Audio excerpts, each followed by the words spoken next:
Good morning six class बेटा। आज हम गुंजन पाठमाला का पाठ पहला पढ़ने जा रहे हैं। हिमालय और हम, यह एक कविता है जिसके कवि गोपाल सिंह नेपाली जी हैं। इस कविता में हम पढ़ेंगे कि हिमालय पर्वत से भारतवासियों का नाता किस प्रकार का है। ठीक है। हिमालय यानी बर्फ़ का घर। हिमालय को पर्वतराज भी कहते हैं, पर्वतों का राजा भी कहते हैं। आइए अब इस कविता को पढ़ते हैं। इतनी ऊंची इसकी चोटी कि सकल धरती का ताज यही, पर्वत पहाड़ से भरी धरा पर केवल पर्वत राज यही। हिमालय पर्वत की चोटी इतनी ऊंची है, इतना ऊंचाई पर है कि ऐसा लगता है कि मानो धरती का जो ताज, क्राउन जिसे कहते हैं, मुकुट, हिमालय पर्वत को धरती का मुकुट भी कहा जाता है क्योंकि ये पर्वतों का राजा होने के साथ साथ बहुत ऊंचाई पर स्थित है। पर्वत पहाड़ से भरी धरा, हमारी धरती पर, धरा का मतलब धरती पर पर्वत और पहाड़ हैं। बहुत सारे पर्वत पहाड़ से हमारी धरती जो है भरी हुई है, लेकिन पर्वतराज हिमालय पर्वत को ही माना जाता है। पर्वत का मतलब पर्वतों का राजा हिमालय पर्वत ही कहलाता है। कहने का मतलब यह है कि हिमालय पर्वत जो है वो धरती का मुकुट है, उन्हीं के साथ साथ हिमालय पर्वतों का राजा भी इसे माना जाता है। अंबर में सिर पाताल चरण, अंबर में इसका सिर जो है अंबर को छूता है, आसमान तक है, ऊंचाई है इसकी। ठीक है। और पाताल चरण, और चरण जो है वो जड़ें कहाँ हैं इसकी, धरती के नीचे। मन इसका गंगा का बचपन, मतलब इसका मतलब क्या है कि जो गंगा नदी है बेटा हिमालय पर्वत से निकलती है, ठीक है, वहाँ से इसका जन्म होता है, तो वहाँ से खेलते कूदते ये आगे की ओर बढ़ती है। तो इसलिए यहाँ पर कहा है कि मन, हिमालय का जो मन है वो गंगा का बचपन है, क्योंकि गंगा वहाँ से निकलती है और वहाँ से खेलते कूदते हुए, मस्ती मारते हुए आगे की ओर बढ़ती है। तन वर्ण वर्ण मुख निरावरण, यहाँ पर तन वर्ण वर्ण का मतलब है कि इसका जो तन है, हिमालय पर्वत के ऊपर बहुत सारे पेड़, वृक्ष, वन, बहुत सारी जड़ी बूटियाँ, तरह तरह के जानवर सब यहाँ पर रहते हैं, इसके तन पे निवास करते हैं। ठीक है। वर्ण, मुख निरावरण, मुख निरावरण मतलब जो इसका मस्तक है, मुंह है, जो वो क्या है, बर्फ से ढका होने की वजह से खुला हुआ है, चारों तरफ चादर बर्फ की दिखाई देती है। मीन्स कि इसके तन के ऊपर काफ़ी जानवरों को, जीवों को, और जो हरियाली है सब कुछ है। ठीक है। जड़ी बूटियों हैं, वन है, लेकिन जो इसका मुख है वो कैसा है, खुला हुआ है। खुला मतलब बर्फ़ से ढका होने की वजह से ओपन है, वहाँ पर कुछ भी नहीं है। ठीक है, वो खाली है, खुला हुआ है। इसकी छाया में जो भी है वह मस्तक नहीं झुकाता है। जो भी हिमालय पर्वत की छाया में आ जाता है, शरण में आ जाता है, वो अपने आप को किसी के सामने नीचा नहीं होने देता। वो अपना सर, गर्व से उसका सर सदैव ऊंचा रहता है। गिरिराज हिमालय से भारत का कुछ ऐसा ही नाता है। हिमालय पर्वत से कभी कहते हैं कि भारतीयों का कुछ इसी प्रकार का नाता है। अरुणोदय की पहली लाली, अरुणोदय, अरुण जमा उदय। ठीक है। अरुण का मतलब सूर्य, उदय का मतलब निकलना, कि पहली लाली इसको ही चूम निकल जाती। सूर्य की जो पहली किरण है वो हिमालय पर्वत पर ही पड़ती है और इसको चूम कर निकल जाती, मतलब पहले इसी को ही छूती है। ठीक है। फिर संध्या की अंतिम लाली इस पर ही झूम बिखर जाती, और शाम के समय भी जो आखिरी किरण होती है वो इसको ही चूमकर निकलती है, बिखरती है। कहने का मतलब यह है कि सुबह की पहली और शाम की अंतिम किरण हिमालय पर्वत पर ही पड़ती है। इन शिखरों की माया ऐसी, जैसे प्रभात संध्या वैसी। इन जो पर्वतों की, इस पर्वत की माया कुछ इस प्रकार की है, इस विशेषता ऐसी है कि जैसा यहाँ पर सुबह का दृश्य होता है वैसा ही शाम के समय दृश्य दिखाई देता है। मीन्स कि मन को लुभाने वाला। प्रभात का मतलब बेटा सुबह, संध्या का मतलब शाम। अमरों को फिर चिंता कैसी, अमरों का यहाँ पर भारतवासियों को है कि जहाँ पर इतना महान हिमालय पर्वत है, जो रक्षा कर रहा है भारतीयों की, तो वहाँ पर रहने वाले जो उसके लाल हैं, उसके जो बच्चे हैं, भारतवासी हैं, उनको फिर किसी तरह की चिंता करने की कोई ज़रूरत नहीं। इस धरती का हर लाल खुशी से उदय अस्त अपनाता है। उदय अस्त का मतलब, उदय का मतलब सुख, अस्त का मतलब दुख। ठीक है, हमारे इस धरती पर कवि कहते हैं कि इस धरती पर, भारत की धरती पर रहने वाला हर नागरिक संयम, दुख और सुख के समय एक समान रहता है। दुखी होने पर वो टूट नहीं जाता और सुख के आने से वो ज़्यादा गर्वित नहीं होता। मीन्स कि वो हर हाल में संयमित रहता है, पेशेंस रखता है। गिरिराज हिमालय से भारत का कुछ ऐसा ही नाता है। मतलब कि हमारे भारतवासियों का हिमालय पर्वत से बहुत ही गहरा नाता है।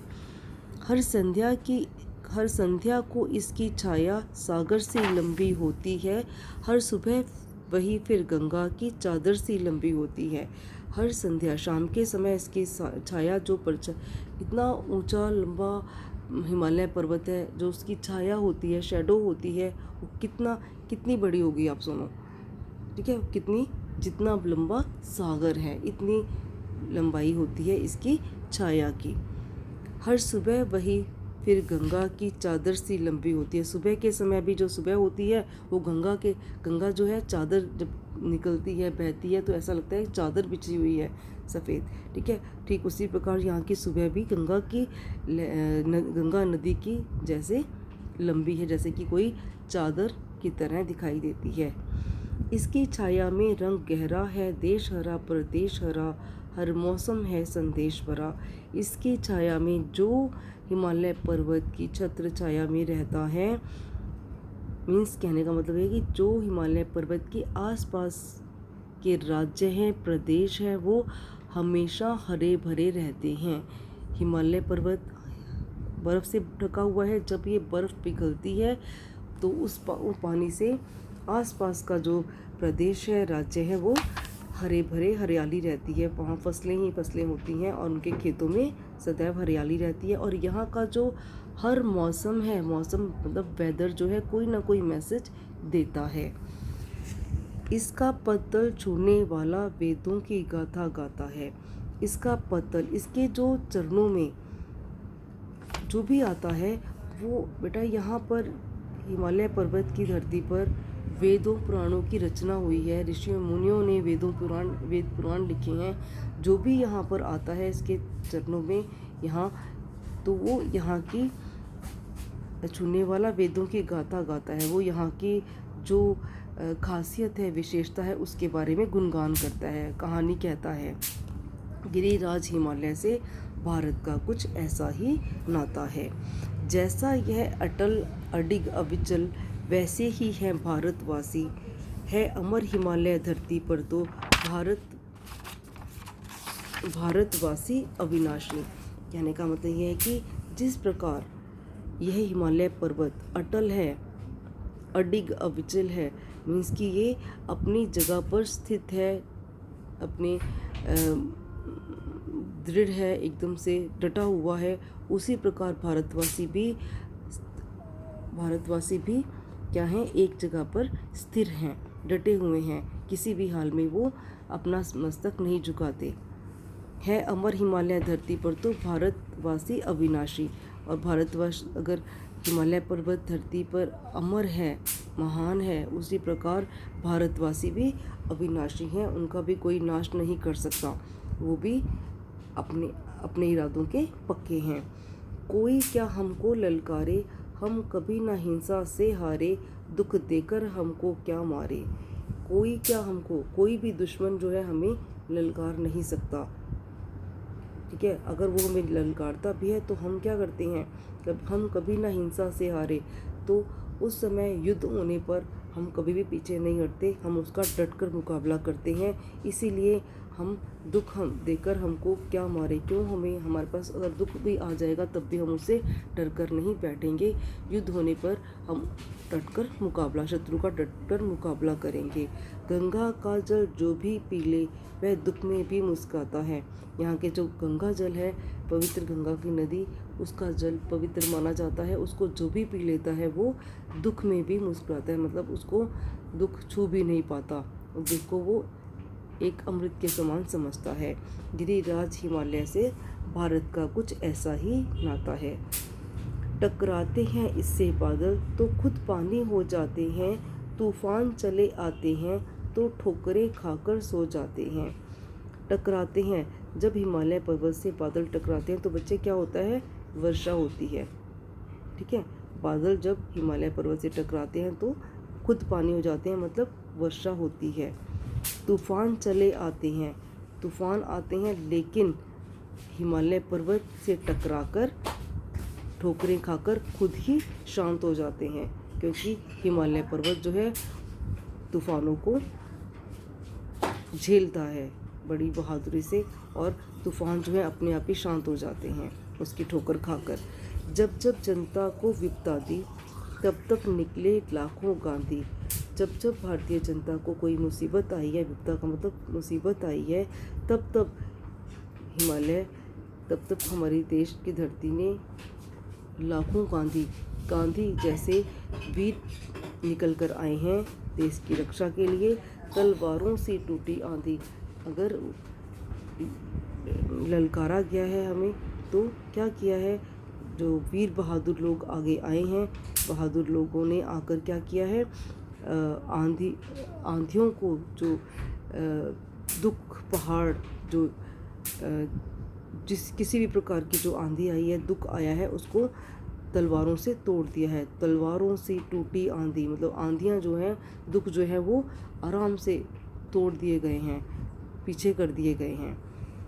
इसकी छाया में तूफान चिरागों से शर्माता है। इसकी छाया में अगर तूफान आ जाता है अगर, तो वो भी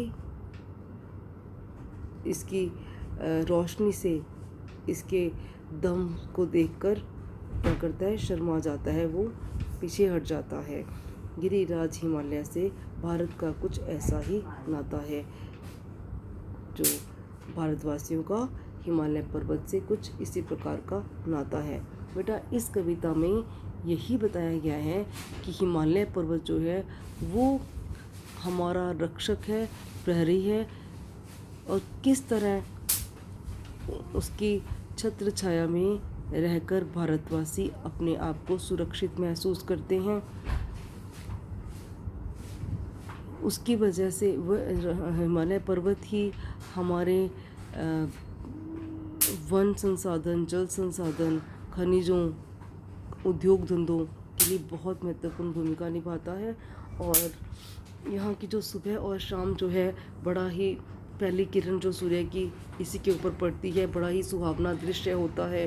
चारों तरफ हरियाली हिमालय पर्वत के कारण ही है, और ये सबसे ऊंची चोटी है और इसे पर्वतों का राजा कहा जाता है। ये छोटी छोटी चीज़ें शायद आपने अपनी एसएसटी में भी पढ़ा हुआ है, बहुत ही आसान है। फिर भी अगर नहीं आए आपको समझ में कुछ, तो आप मुझसे पूछोगे, ठीक है। तो आई होप कि आप इसे, कविता को ज़रूर रीड भी करना और अच्छे से पढ़ना भी इसे। ओके बेटा।